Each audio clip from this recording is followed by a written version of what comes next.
മുനമ്പത്തെ 404 acre തർക്കഭൂമി വഖഫ് സ്വത്തുക്കൾ register ചെയ്യുന്ന ഉമീദ് പോർട്ടലിൽ ഉൾപ്പെടുത്തിയതുമായി ബന്ധപ്പെട്ട് കേരള വഖഫ് ബോർഡിനെ കേന്ദ്ര സർക്കാർ കാരണം കാണിക്കൽ നോട്ടീസ് അയച്ചു. ലഭിച്ച പരാതികളുടെ അടിസ്ഥാനത്തിലാണ് കേന്ദ്രത്തിന്റെ ഈ അടിയന്തര നീക്കം. 5 ദിവസത്തിനകം വിഷയത്തിൽ വ്യക്തമായ വിശദീകരണം നൽകണമെന്നാണ് നോട്ടീസിലെ നിർദ്ദേശം. കഴിഞ്ഞ മാസമാണ് ഫാറൂഖ് കോളേജ് മുതവല്ലിയായ ഈ ഭൂമി വഖഫ് ബോർഡ് തങ്ങളുടെ പ്രത്യേക അധികാരം ഉപയോഗിച്ച് പോർട്ടലിൽ രജിസ്റ്റർ ചെയ്തത്. കേന്ദ്ര നോട്ടീസിന് നിയമോപദേശം തേടിയ ശേഷം 2 ദിവസത്തിനകം മറുപടി നൽകാനാണ് വഖഫ് ബോർഡിന്റെ നീക്കം.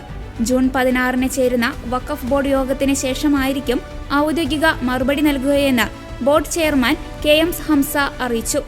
അതേസമയം മുനമ്പത്തെ തർക്കഭൂമി വഖഫ് സ്വത്തല്ലെന്ന ഉറച്ച നിലപാടുമായി മുഖ്യമന്ത്രി VD സതീശൻ പ്രദേശത്ത് താമസിക്കുന്ന 600-ലധികം വരുന്ന കുടുംബങ്ങൾക്ക് പൂർണ്ണമായ ഭൂമിയുടെ ഉടമസ്ഥാവകാശം ഉറപ്പാക്കുമെന്നും ആരെയും അവിടെ നിന്ന് ഇറക്കിവിടില്ലെന്നും മുഖ്യമന്ത്രി നേരത്തെ വ്യക്തമാക്കിയിരുന്നു. നിയമപരമായ എല്ലാ നടപടികളുമായും സർക്കാർ മുന്നോട്ടു പോകുമെന്നും നിയമപരമായ ശാശ്വത പരിഹാരം ഉറപ്പാക്കുമെന്നും കഴിഞ്ഞ ദിവസം KRLCC പ്രതിനിധി സംഘത്തിന് അദ്ദേഹം ഉറപ്പ് നൽകിയിരുന്നു.